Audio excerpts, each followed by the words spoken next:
तो यूपी में जो है बीजेपी सरकार में, योगी सरकार में आपस में फूट हो रही है, उनके ही विधायक उनका साथ छोड़ के जा रहे हैं, क्या कहेंगे आप? सबसे पहले तो जो भी भाई आपके इस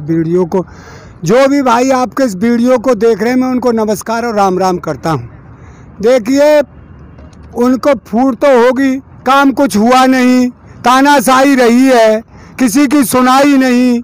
अरे कोई परेशान है, हम आज 6 महीनों से यूपी के बॉर्डर पे पड़े हैं और कोई सुनने वाला है ही नहीं। किसान हो, मजदूर हो, किसी की सुनाई नहीं। कोई बीमार हो जाए, हॉस्पिटलों में दवाई नहीं। तो ये तो आप ही उनको दिख रहा है, बीजेपी के बुरे दिन आ गए, हमारे वो छोड़ रहे हैं या बीजेपी और क्या कर रहे हैं। उनमें आपस में फूट पड़ गई है, उन्हें दिख रहा है कि ये कामयाब होने वाली नहीं है सरकार। अब ऐसे का साथ रहना, योगी बाबा है, वो जो कह गया किसी से वो काम आज तक नहीं हुआ। गन्ना का भुगतान हो नहीं रहा, पेमेंट मिल नहीं रहे किसानों को। 1 साल में फसल तैयार होती है और उसका भी आज 6-7 आज महीना भर से तो मिल बंद है, और जब भी पेमेंट नहीं मिल रहा तो किसान कैसे करेंगे भाई? जिस तरह से बंगाल में प्रभाव पड़ा था किसानों को लेके, किसानों से बड़ा प्रभाव पड़ा था ममता सरकार पर, ममता जीती वहाँ, तो क्या लगता है यूपी चुनाव को भी ऐसे ही देख रहे हो? देखिए, वो तो यहाँ से जाकर के चुनाव किसानों ने समझाया, किसानों को वहाँ किसानों ने चुनाव नहीं लड़ा, उनको समझाया। एक हमको MSP की जो हमारी खरीद नहीं मिल रही, तो किसानों की समझ में आया कि ये किसान जो दिल्ली के बॉर्डरों पे पड़े हैं, ये हमारी समस्या के लिए पड़े। उन किसानों को समझाया गया और उनकी समझ में बैठ गई और उन्होंने इनके बीजेपी के विपरीत वोट डाल दिया, उसी से ममता जीत गई।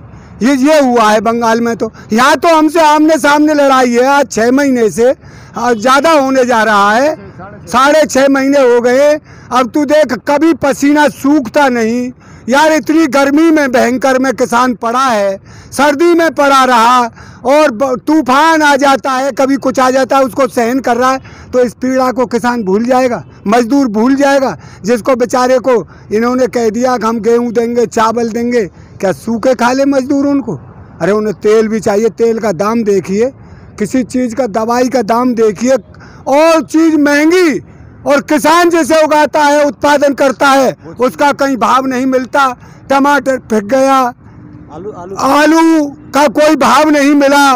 उससे 1 महीने पहले 50 रुपए किलो आलू खा रही थी जनता, आज किसानों का 6-7 रुपए में, 5 रुपए में आलू लुट गया। आलू किसान के पास तो किसान कैसे बचेगा यार? इससे तो ये लड़ाई है।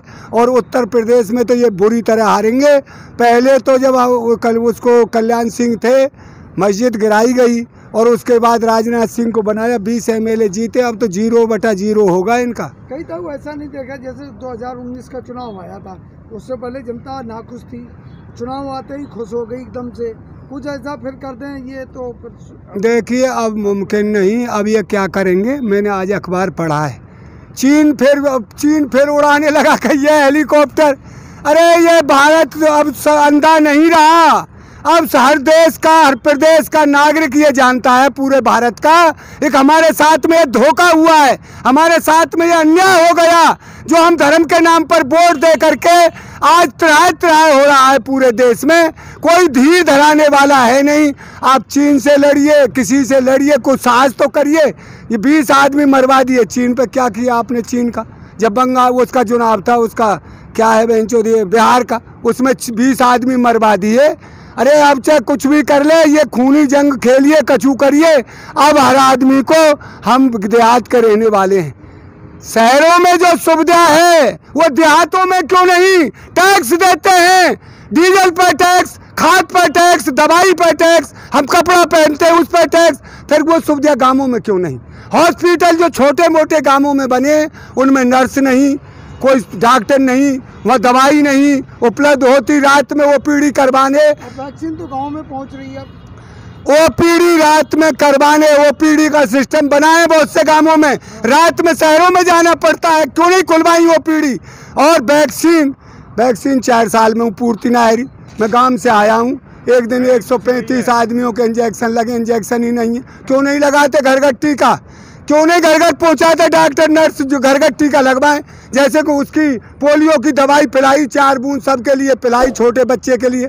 ऐसे करिए, सबको लगवाइए टीका। कौन मना कर रहा है? वो तो ये कह रहे हैं जितनी मतलब बनेगी तभी तो पहुंचेगी जनता। तो कब तक बनेगी, कोई तारीख तो हो। फिर इसको जनता को हमारे किसानों से क्यों नहीं कह रहे थे किसान कोरोना फैला रहा। यहाँ तो परमात्मा की इतनी बड़ी कृपा है और गुरुओं के लंगर चल रहे हैं। परमात्मा की इतनी बड़ी कृपा है, यहाँ बॉर्डरों पर किसी को बुखार भी नहीं आया। किसी को बुखार नहीं। ये तो यहाँ इतनी बड़ी उस परमात्मा क्यों कि हम सत्य की लड़ाई लड़ रहे हैं। असत्य के सामने खड़ा है किसान और इस देश को जगा रहा है।